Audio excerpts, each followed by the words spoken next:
If x minus 1/x equal to 2 then find x plus 1/x అన్నాడండి.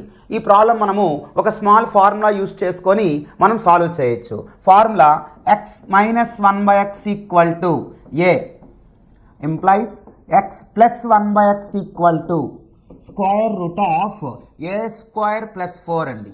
Square root of a square plus 4.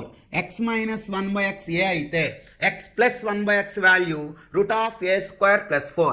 ఇప్పుడు ఈ formula ప్లేస్లో ఏ ప్లేస్లో మనకి 2 ఉంది కాబట్టి 2 స్క్వేర్ ప్లస్ 4 కదమ్మా, స్క్వేర్ రూట్ అప్లై చేసి 2 స్క్వేర్ ప్లస్ 4 రాయాలి. అంటే స్క్వేర్ రూట్ ఆఫ్ 2 స్క్వేర్ అంటే 4 ప్లస్ 4 అంటే రూట్ 8 అనేది మనకి ఆన్సర్ అవుతుంది. సో ఇలాంటి మోడలే మీకు ఇంకో ప్రాబ్లం ఇస్తున్నాను నేను. ఈ ప్రాబ్లంని మీరు వర్కౌట్ చేసి ఈ ప్రాబ్లం మీరు కామెంట్ రూపంలో ఆన్సర్ తెలియచేయండి. Okay, thank you.